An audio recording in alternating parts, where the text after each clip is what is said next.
sedatives and hypnotics. Today we will deal about the topic that is sedatives and hypnotics. Here is the definition of sedatives. It is a drug that reduces excitement and calms the person.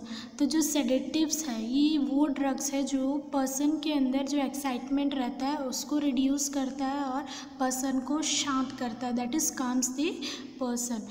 Next, hypnotics. Hypnotics is the drug that produces sleep resembling the normal sleep. तो hypnotics जो drugs है वो sedative भी cause करता है और person को normal sleep होने में हेल्प करता है. ये जो hypnotics है ये इंसोम्निया वाले पर्सनस को भी दिए जाते हैं ताकि वो अच्छे से सो सके.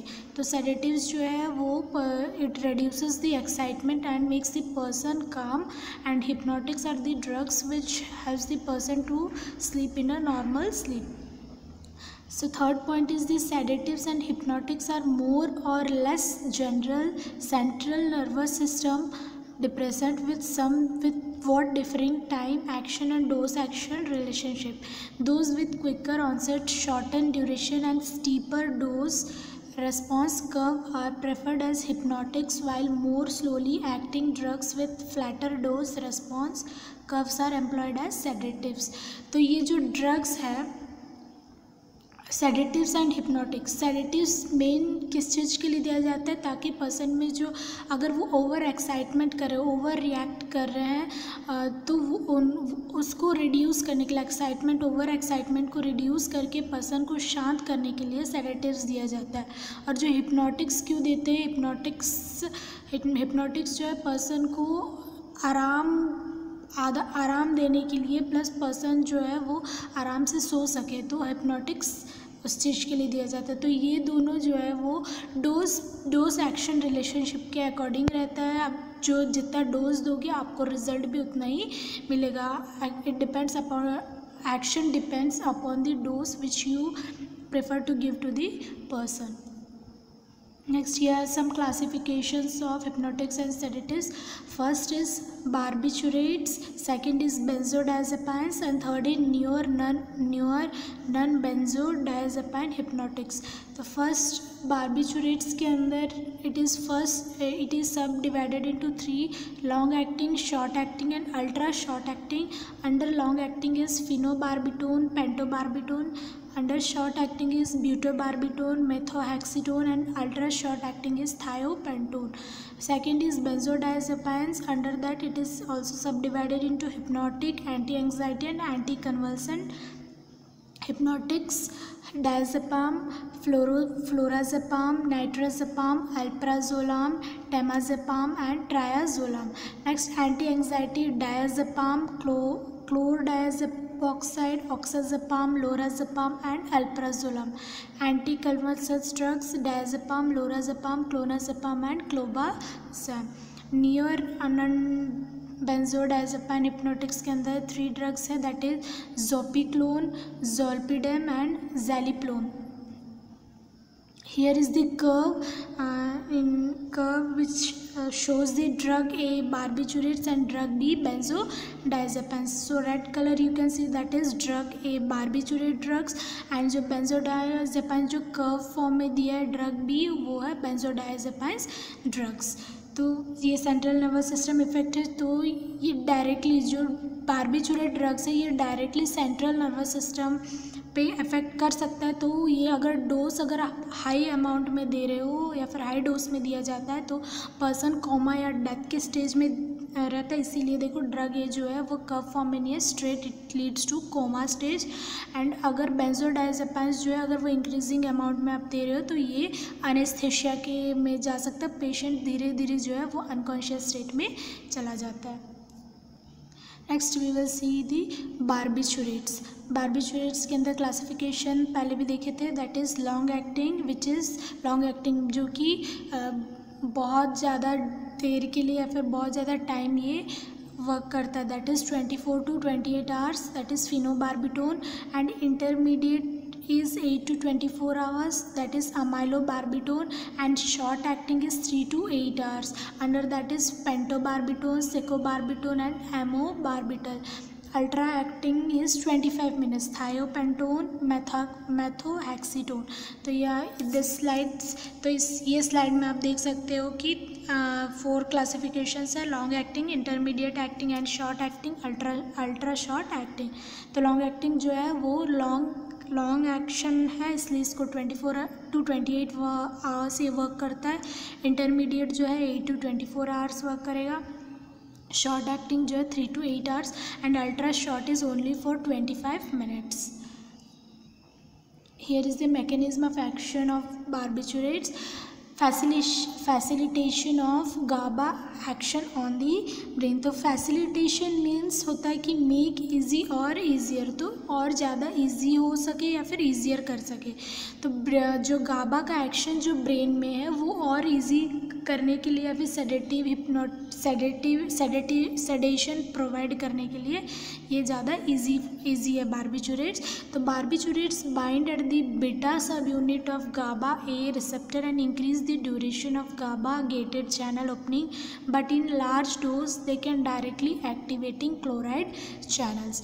तो ये जो बार्बिचुरेट्स है वो उसका मेन एक्शन ये है कि जब ये ड्रग दिया जाता है directly acts on the beta subunit of GABA. तो गाबा ए में जो बीटा सब यूनिट है ये डायरेक्टली उस पर एक्ट करता है, उसको एक्ट करके इसका जो गाबा का एक्शन रहता है वो इंक्रीज़ करता है, विच लीड्स टू सेडेशन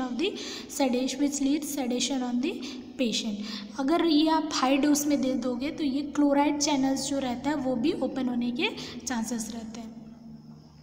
एक subanesthetic doses depress excitatory neurotransmitter action. तो जो सब एनेस्थेटिक डोज है वो क्या करता है, जो न्यूरोट्रांसमीटर का एक्शन है, जो नॉर्मली न्यूरोट्रांसमीटर वर्क करता है उसको डिप्रेस करता है। Next is anaesthetic dose it interfere with sodium and potassium transport across cell membrane. तो एनेस्थेटिक डोज क्या करता है, वो सोडियम और पोटाशियम में इंटरफेयर करता है in the cell membrane. Next we'll see the pharmacokinetics of barbiturates. All barbiturates are weak acids. So जितने भी barbiturates है सारे जो है वो weak acids है, lipid soluble है, means it is soluble in lipids, lipid में soluble होते हैं, absorbed orally and distributed throughout the body, पूरे बॉडी में ये डिस्ट्रीब्यूट होते हैं और ये orally absorb होते हैं। Thiopentone is highly lipid soluble, जो हमने देखा था thiopentone which is a ultra short acting drug which acts only for 25 minutes. ये lipid soluble, highly lipid soluble है, means high rate of entry into central nervous system, quickly onset of action. ये ज़्यादा जल्दी fast act करता है soluble होने में। Next is redistribute in the body from the brain to skeletal muscles adipose tissue. तो जितने भी एडिपोज टिश्यूज़ है पूरे एडिपोज टिश्यूज़ में ये इक्वली क्या होता है, डिस्ट्रीब्यूट होते हैं और सॉल्युबल भी होते हैं। Metabolized in the liver to inactivate metabolites. तो ये कहाँ पे मेटाबलाइजेशन होता है, barbiturates are metabolized in the liver. Excreted in the urine, alkalization increases excretion. तो जैसे अल्कलाइजेशन होता है बार्बिचुरेट्स का तो वैसे ही एक्सक्रीशन भी इंक्रीज होता है। And it crosses the placenta during pregnancy. अगर ये प्रेग्नेंट मदर को दिया जाता है तो ये प्लासेंटा भी क्रॉस कर सकता है। Next pharmacological action. तो क्या एक्शन है बार्बिचुरेट्स के according to this system wise. तो फर्स्ट है सेंट्रल नर्वस सिस्टम। तो सेंट्रल नर्वस सिस्टम में बार्बिचुरेट कैसे एक्ट करता है, it depends on the dose dependent fashion, means अगर आप जितना डोज लोगे ये डोज के अकॉर्डिंग वर्क करता है। तो फर्स्ट है सेडेटिव, तो ये सेडेशन कॉज करेगा, मीन्स पर्सन के जो ओवर एक्साइटमेंट है, पर्सन ज़्यादा ओवर रिएक्ट कर रहे हैं तो उसको पर्सन को काम करता है। नेक्स्ट इज हिप्नोटिक में क्या होता है, पर्सन को जो है नॉर्मल स्लीप वो प्रोड्यूस करेगा। And next anaesthesia in large dose. अगर आप लार्ज डोज में देते हो तो पर्सन जो है इसको एनेस्थेशिया के स्टेज में चले जाते हैं। Next is anti convulsant action. तो एंटी कन्वल्सेंट एक्शन हो सकता है। And next leads two comma and death. अगर हायर डोज ज़्यादा डोज भी हो गया है बार्बिचुरेट्स का तो पर्सन कोमा में जा सकते हैं या फिर it leads to fatal, death के स्टेज में भी जा सकते हैं. It is all about the central nervous system. Next we will see the respiratory system. तो अब ये रेस्पिरेटरी सिस्टम है, कैसे वर्क करता है. Suppress hypoxic and chemoreceptor response to carbon dioxide. तो ये क्या है, रेस्पिरेटरी सिस्टम में क्या होता है, पर अगर आप हाई डोज भी दे दोगे तो ये पर्सन जो है उनके बॉडी में lack of oxygen, that is hypoxic stage में जा सकता है. लैक ऑक्सीजन का जो लेवल रहता है बॉडी में वो धीरे धीरे कम होने का चांसेस रहेगा अगर बारबिचुरेट का डोज ज़्यादा हो गया तो. Large doses leads to respiratory depression and death. अगर ये डोज भी ज़्यादा हो गया तो रेस्पिरेटरी सिस्टम में क्या होता है, पर्सन जो है वो नॉर्मल ब्रीथ नहीं कर पाते हैं. वो धीरे धीरे क्या होता है, उनका ब्रीथिंग प्रोसेस जो रहता है वो कम होने लगता है. पर्सन में leads to a fatal stage, that is death stage. Next we will see the cardiovascular system. Healthy patient at low doses they have insignificant effects. तो जो healthy patients है, normal patients है और उनको आप low dose दे रहे हो तो उनके में ज़्यादा side effects नहीं रहता है. Next hypovolemic states. Hypovolemic states का हाइपोवोलेमिक स्टेट्स में क्या आता है, नॉर्मल डोसेस में कॉज कार्डियोवैस्कुलर कोलैप्स. तो अगर पर्सन को कोई कार्डियोवैस्कुलर डिजीज़ प्रॉब्लम है तो इसमें अगर आप नॉर्मल डोज भी देते हो तो इसमें क्या है, उनको कार्डियोवैस्कुलर कोलैप्स भी होने के चांसेस रहते हैं. Large dose circulatory collapse due to medullary vasomotor depression. अगर लार्ज डोज में बारबिचुरेट्स ड्रग्स अगर पर्सन को प्रेफर किया जाता है फिर दिया जाता है तो उनका जो सर्कुलेटरी सिस्टम जो रहता है वो कोलैप्स हो जाता है due to medullary vasomotor depression. क्योंकि अगर मेडुलरी वैसोमोटर जो रहता है वो अगर डिप्रेस होने लगता है ऑटोमेटिकली तो सर्कुलेटरी प्रोसेस सिस्टम जो है वो कोलैप्स होने लगता है. Next will see the skeletal muscle. Anaesthetic dose reduce muscle contraction by depressing excitability of neuromuscular junction. तो अगर एनेस्थेटिक डोज अगर हाई डोज दे दिया जाए तो बारबिचुरेट्स का नॉर्मल डोज से ज़्यादा अगर हाई डोज दिया गया तो मसल का जो कॉन्ट्रैक्शन रहता है वो रिड्यूस होने लगता है. Next barbiturates poisoning. It maintains ABC maintain. अगर बारबिचुरेट पॉइजनिंग हो गया है तो आपको क्या action as a nurse what rule you have to do when the barbiturate poisoning has been occurred in the patient. तो अगर पर्सन को हाई डोज के कारण कोई टॉक्सिक इफेक्ट एडवर्स इफेक्ट्स दिख रहे हैं तो आपका रोल क्या है as a nurse. First is to maintain ABC means airway breathing and circulation. तो फर्स्ट आपको क्या करना है, उनका प्रॉपर एयरवे चेक करना है, एयरवे मेंटेन करना है, ब्रीथिंग वो प्रॉपरली ब्रीथ कर पा रहे नहीं, वो रेस्पिरेशन रेट चेक करना है आपको. नेक्स्ट सर्कुलेशन भी उनका मेंटेन करके चलना है. Next maintain electrolyte balance. तो उनके बॉडी में जो इलेक्ट्रोलाइट बैलेंस है वो आपको मेंटेन करना है by providing any IV fluids और any electrolytes. Next gastric lavage. Dose barbiturate का ड्रग्स अगर ज़्यादा हो गया तो आपको क्या करना है, गैस्ट्रिक लैवेज प्रोसेस पे जाना है, that is stomach wash. After stomach wash administer activated charcoal. It में enhance the elimination of phenobarbitone. Endotracheal intubation is perform before gastric lavage to protect the airway in unconscious patient. तो gastric lavage में क्या होता है, stomach wash करना है. जैसे ही आप स्टमक वॉश करते हो तो आपको एक्टिवेटेड चारकोल जो है वो एडमिनिस्टर करना है पर्सन को, ताकि जो फिनोबार्बिटोन हाई डोज में दे दिया गया है वो उस एक्टिवेटेड चारकोल के थ्रू एलिमिनेट हो सके. तो उसी टाइम एंडोट्रैकियल इंट्यूबेशन भी करना है ताकि पर्सन जो है वो अनकॉन्शियस पर्सन का जो एयरवे जो है वो मेंटेन रह सके. तो फर्स्ट पॉइंट क्या था, आपको ABC मेंटेन करना है, that is airway breathing circulation. Next you have to maintain the electrolyte balance. Next you have to go to the process that is gastric lavage. Next alkaline diuresis, IV NaHCO3. Next hemodialysis is employed in severe cases. अगर severe बहुत ज़्यादा severe cases complicated हो गया तो आपको hemodialysis करना है. Next drug interaction में barbiturates are potent microsomal enzymes and reduces the effectiveness of oral drugs. तो आप अगर कोई ओरल ड्रग्स भी दे रहे हो तो इसमें एक्ट नहीं करते. तो these are the main role of a nurse in if the person is undergoing barbiturate poisoning. Next therapeutic use. What are the therapeutic use of barbiturates? First is sedation and hypnosis. As before we have studied what is the use of barbiturate. वो क्या करता है, sedation and hypnotics का use है. Next general anaesthesia. तो ये general anaesthesia में भी इफेक्टिव है. अगर आपको जनरल एनेस्थीसिया देना है, पर्सन को अनकॉन्शियस स्टेज में लेके आना है फॉर एनी मेडिकल प्रोसेस और सर्जिकल प्रोसेस, तो उसके लिए जनरल एनेस्थीसिया दे सकते हो. Next is anti convulsions. It also effective against anti convulsions. Seizures हो रहे हैं, क्लोनिक सीजर्स, टोनिक सीजर्स, ये सीजर्स को कम करना है तो एज ए एंटी कन्वल्सेंट भी आप बार्बिटुरेट ड्रग्स दे सकते हैं. Next is neonatal jaundice and non haemolytic type. तो जो नियोनेटल जॉन्डिस हो रहे हैं, बिलीरुबिन का लेवल अगर कम हो रहा है पर्सन बेबीज़ में, तो उनके में भी दे सकते हो आप. नेक्स्ट नॉन हीमोलाइटिक टाइप में भी. Diagnostic aid and psychiatric. तो these are all the uses. तो डायग्नोस्टिक एड में डायग्नोस्टिक प्रोसेस के लिए भी आप यूज़ कर सकते हो barbiturates and also in persons related to psychiatric patients. So these are the therapeutic uses. तो for what purpose you have to give the barbiturates. तो ये सारे यूजेस हैं बार्बिटुरेट्स के.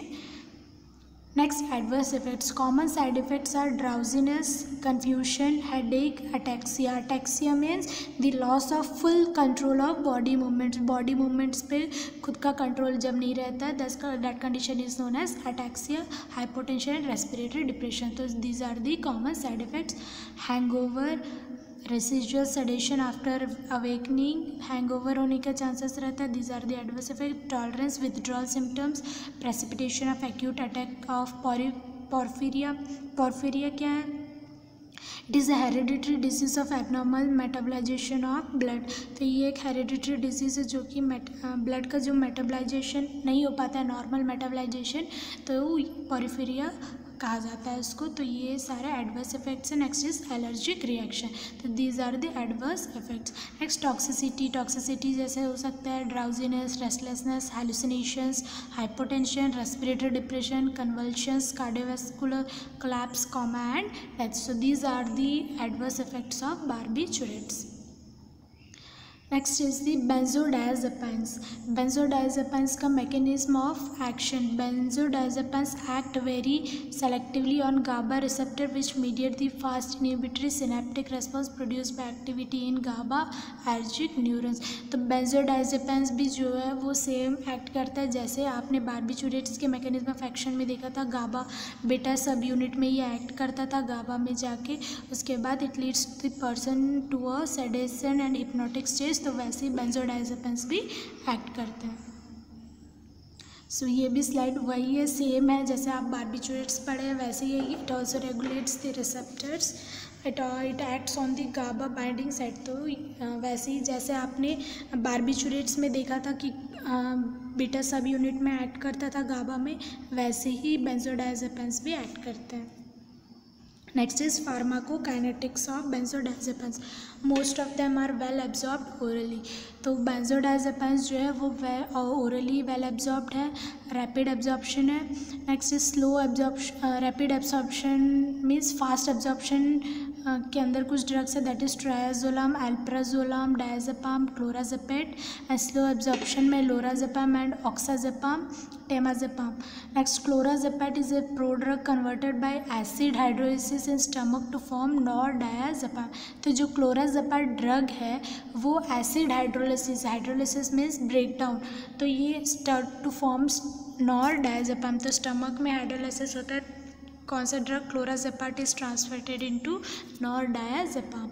It is can be given parenterally. Diazepam, chlordiazepoxide IV only, not IM. तो जो diazepam है वो IV ही दिया जाता है और मिडाजोलम जो है IV और IM दोनों दिया जा सकता है.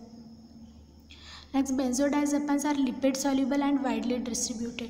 तो बेंजोडायज़ेपाइंस जो है वो भी लिपिड सॉल्युबल है बार्बिटुरेट्स के जैसे, और वो पूरे बॉडी में डिस्ट्रीब्यूटेड होते हैं जैसे बार्बिटुरेट्स होते थे. Next redistribution from central nervous system to skeletal system, that is adipose tissue. तो इससे पहले हमने बार्बिटुरेट्स में देखा था कि वो भी डिस्ट्रीब्यूट होते हैं कहाँ से? सेंट्रल नर्वस सिस्टम से लेकर स्केलेटल सिस्टम के स्केलेटल मसल के एडिपोज टिश्यूज़ में. वैसे ही बेंजोडायज़ेपाइंस भी डिस्ट्रीब्यूट होते हैं. It crosses placental barrier during pregnancy and are excreted in milk. तो ये प्लासेंटा का जो बैरियर है इसको भी क्रॉस करेगा और ये मिल्क में एक्सक्रीटेड होता है, highly bound to plasma protein. All benzodiazepines are metabolized in the liver. तो बेंजोडाइजेपिन्स जो है ये लीवर में मेटाबोलाइज्ड होते हैं। Phase 1 liver microsomal system. Phase 2 glucuronide conjugation excreted in the urine. Phase 2 में क्या होता है, ये भी लीवर मेटाबोलाइजेशन होता है और यूरिन में एक्सक्रीट हो जाता है। Next is pharmacological action. तो इसका भी फार्माकोलॉजिकल एक्शन यही है कि it acts as a sedation and hypnosis. All benzodiazepines are preferred drug for short term insomnia. तो ये जितने भी पर्सन जो इंसोम्निया के स्टेज में हैं, जिसको नींद नहीं आती है, ज़्यादा एक्साइटमेंट हो रहे, ओवर रिएक्ट कर रहे हैं, तो वैसे पर्सन्स को ये दिया जाता है to treat the insomnia disease. Have wide spread therapeutic index, cause near normal sleep with minimal rapid eye movement suppression and less rapid eye movement rebound on withdrawal। तो ये क्या करता है, नॉर्मल स्लीप पर्सन को normal sleep में help करता है और जो रैंडम आई मूवमेंट होते रहता है उसको ये सप्रेस करता है। Produce minimal hangover effects. अगर जब आप बेंजोडाइजेपिन्स देते हो तो वो लेस हैंगओवर इफेक्ट रहता है in comparison to barbiturates. Cause minimal respiratory depression, are less likely to cause tolerance and dependence when used for short period. तो इसका जो शॉर्ट पीरियड अगर ये शॉर्ट पीरियड के लिए मीन्स शॉर्ट ड्यूरेशन के लिए दिया जाता है तो इसका टॉलरेशन भी हो सकता है। Have no enzymes inducing property, has less drug interaction and have a specific benzodiazepine receptor antagonist flumazenil which can be used for the treatment of overdose। अगर बाई चांस बेंजोडायजेपाइन का डोज ज़्यादा हो गया तो उसके अगेंस्ट में आप flumazenil drug दे सकते हो। Next anti convulsants. तो ये एंटी कन्वल्सेंट्स में भी यूज़ हो सकते हैं, जैसे हमने बार्बिटूरेट्स में देखा था कि सेडेटिव हिप्नोटिक्स में एंटी कन्वल्सेंट में यूज़ होता था, वैसे ही बेंजोडाइजेपाइन भी सेडेटिव एंड हिप्नोटिक्स में यूज़ होता है। एंटी कन्वल्सेंट्स में भी ड्रग्स दे सकते हो, डायग्नोस्टिक एंडोस्कोपीज में दे सकते हैं, जैसे डायग्नोस्टिक प्रोसीजर्स हो रहे हैं तो उसमें भी आप बेंजोडाइजेपाइन्स यूज़ कर सकते हैं। Next is pre anesthetic medication. It also can be preferred for the patient pre anesthetic medication. तो as a pre anesthetic medication भी पर्सन को दिया जा सकता है। Next anti anxiety. अगर पर्सन को ज़्यादा एंग्जाइटी लेवल ज़्यादा हो गया तो उसको एंग्जाइटी लेवल को रिड्यूस करने के लिए as a anti anxiety drug ये यूज़ कर सकते हैं। Next muscle relaxant. मसल को रिलैक्स करने के लिए भी दे सकते हैं to treat alcohol withdrawal syndrome. तो जो अल्कोहल विथड्रॉल सिम्टम्स जो है पर्सन में, अगर कोई पर्सन में अल्कोहल विथड्रॉल सिम्टम्स दिख रहे हैं तो उसके ट्रीटमेंट के लिए भी बेंजोडाइजेपाइन्स यूज़ कर सकते हो। Next is individual agents. तो इंडिविजुअल एजेंट्स में फर्स्ट है diazepam. It is use to control convulsion but not for longer term therapy of epilepsy because of sedative effect and rapid development of tolerance to the anti convulsant effect. तो जो diazepam drug है ये convulsion को control करने के लिए ये drug दे सकते हैं, लेकिन बस शॉर्ट ड्यूरेशन के लिए देना है आपको, क्योंकि लॉन्ग टर्म थेरेपी ये नहीं दे सकते क्योंकि ये सेडेटिव है इसलिए। Next flurazepam. It produces active metabolites that have long plasma half lives, hence cumulative effects may be seen with repeated doses। तो ये एक्टिव मेटाबोलाइट्स है, ये भी लॉन्ग प्लाज्मा लेवल में इफेक्टिव है। Next is alprazolam. It is short acting benzodiazepine. In addition to anti anxiety action, it also have antidepressant effect। तो ये alprazolam जो है ये anti anxiety के लिए भी दे सकते हैं। Next it also have the action on antidepressant also। Next is midazolam. It is a drug short acting benzodiazepine with potent amnesic effect। तो मिडाजोलम जो है ये शॉर्ट एक्टिंग है, लेकिन इसका जो इफेक्टिवनेस है ये है ग्रेट पावर है इसमें, लेकिन पर्सन में क्या एमनेसिक इफेक्ट हो सकता है, that is loss of memory. Next is lorazepam. It is a short acting with anti anxiety, anti convulsion, sedative and एमनेसिव।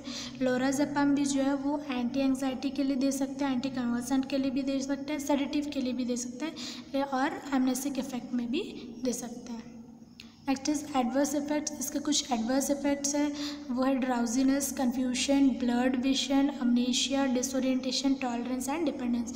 तो क्या पर्सन में जिसको बेंजोडाइजेपिन ड्रग्स देते हैं उनके में ड्राउजीनेस, फिर उनको क्या लगता है, जो भी ड्रग्स ले रहे हैं तो उनको थोड़ा ड्राउजीनेस फील होते हैं, वो हमेशा कन्फ्यूजन में रहते हैं, उनका जो विजन रहता है वो क्लियर नहीं रहता, ब्लर्ड रहता है। एंड नेक्स्ट अमनेशिया तो वो पार्शियल या फिर शॉर्ट टाइम मेमोरी लॉस, उनको याद नहीं रहता कुछ। डिसोरिएंटेशन में से उनको पता नहीं रहता कि उनके आज सराउंडिंग एरिया में क्या चेंजेस हो रहे हैं। और नेक्स्ट टॉलरेंस एंड डिपेंडेंस, ये भी उन लोग टॉलरेट नहीं कर पाते और डिपेंडेंस भी नहीं कर पाते। So these are the adverse effects. Next adverse effects are withdrawal after chronic use cause symptoms like tremors. तो अगर यूज़ करने के बाद तो कुछ लोगों में ये साइड इफ़ेक्ट्स हो सकते हैं, दैट इज़ ट्रेमर्स, सीजर्स आने स्टार्ट होते हैं, insomnia, restlessness, nervousness, loss of appetite. So these are the adverse effects. और ये लेबर के टाइम पे क्या होता है, रेस्पिरेटरी डिप्रेशन भी हो सकता है। अगर मदर प्रेग्नेंट है उनके में बेंजोडाइजेपिन ड्रग दे रहे हो तो उनके में क्या रेस्पिरेटरी डिप्रेशन भी होने के चांसेस रहते हैं। और hypotonia in newborn, that is floppy baby syndrome कहा जाता है। Hypotonia means low level of muscle tone. तो न्यूबॉर्न बेबी में क्या होता है, मसल टोन जो रहता है वो लो लेवल में रहता है, उस कंडीशन को बोलते हैं फ्लॉपी बेबी सिंड्रोम। सो ये सारे साइड इफेक्ट्स है किसके, बेंजोडाइजेपिन्स का। In some patients, these drugs may produce paradoxical effects, that is convulsions and anxiety. तो कुछ persons में क्या होता है, ये convulsion और anxiety भी और ज़्यादा प्रोड्यूस कर सकते हैं, that is benzodiazepines. Next is inverse agonist and antagonist. Inverse agonist का मतलब है it is a drug that binds to the same receptor as an agonist. जहाँ ये जो इनवर्स एगोनिस्ट है ये कुछ ड्रग्स है जो कि सेम रिसेप्टर पे ही एक्ट करते हैं as a agonist. Their interaction with benzodiazepine receptor will produce anxiety and conversion. तो इनवर्स एगोनिस्ट खुद के ही रिसेप्टर पे एक्ट करने के कारण ये क्या करता है, और ज़्यादा एंग्जाइटी और कन्वर्शंस प्रोड्यूस कर सकते हैं। Next benzodiazepines antagonist. Flumazenil competitively reverses the effect of both benzodiazepine agonist and benzodiazepine inverse agonist. तो फ्लूमाजेनिल क्या करते हैं, इसके अगेंस्ट में आप दे सकते हो, बेंजोडाइजेपिन के एगोनिस्ट में भी दे सकते हैं और इनवर्स एगोनिस्ट के अगेंस्ट भी दे सकते हैं। Flumazenil is not used orally because of the first pass metabolism, it is given by IV route and has rapid onset of action. तो फ्लूमाजेनिल जो है वो ओरली नहीं दिया जाता, ये IV रूट के थ्रू दिया जा सकता है। लेकिन इसके एडवर्स इफेक्ट ये है कि कन्फ्यूजन हो गया, dizziness and nausea. Next drug we will see zolpidem. It acts on benzodiazepine receptor and facilitate GABA mediated neural inhibition. तो ये भी बेंजोडाइजेपिन के रिसेप्टर में एक्ट करता है और गाबा को और फैसिलिटेट करता है। Its action is antagonized by flumazenil. लेकिन ज़ोलपीडेम का जो एक्शन है इसके अगेंस्ट, अगर इसका डोज ज़्यादा हो गया तो इसके अगेंस्ट में एंटागोनिस्ट में आप क्या दे सकते हो, flumazenil. Rapidly absorb from gastrointestinal tract and metabolize to inactive metabolites. It is a short duration है, इसका जो ज़ोलपीडेम का जो ड्यूरेशन है वो short duration, that is 2 to 4 hours। Only hypnotic effect है इसमें। और it is efficacy similar to benzodiazepines, minor effects on sleep pattern but high dose suppress rapid eye movement. इसका जो स्लीप पैटर्न है वो लो रहेगा, लेकिन इसका हाई डोज अगर ज़्यादा हो गया तो ये रैपिड आई मूवमेंट को टोटली सप्रेस करता है। Respiratory depression occur at high doses in combination with other central nervous system depression. तो इसमें ज़ोलपीडेम ड्रग में भी रेस्पिरेटरी डिप्रेशन होने के चांसेस रहते हैं। It has no muscle relaxant effect and has no anticonvulsant effect, minimal psychomotor dysfunction, minimal tolerance and dependence and minimal rebound insomnia। तो इसमें सारे में क्या होता है, रिडक्शन ही रहता है। और इसका यूजेस है, it is short term treatment of insomnia के स्टेज में दे सकते हैं। Next dose should be reduced in hepatic और ओल्ड पेशेंट, जिसको हेपेटिक कंडीशन हुआ है या फिर हेपेटिक प्रॉब्लम्स है या फिर ओल्ड पेशेंट्स जो है उनके में ये ड्रग लो डोज में देना है। एडवर्स इफेक्ट है GIT, upset, drowsiness and dizziness. Next we will see the drug Zaleplone. Zaleplone binds to benzodiazepine receptor and facilitate carb action. वैसे ही previous drugs जो हमने देखा था same action है ये भी. It also facilitate carb action. Rapid absorption होता है. Rapid onset of action. Short duration that is 1 hour. Metabolized by liver. Only hypnotic effect and decreases sleep. Sleep को decrease करता है. Little effect on sleep pattern. Next it potentiates action on other central nervous system depressants. तो ये other central nervous system में depress करेगा. Dose reduction है as before, used as hypnotic drug. Advantages है less impairment of psychomotor performance than benzodiazepines और zolpidem. तो ये less psychomotor पे इफेक्टिव है. Thank you.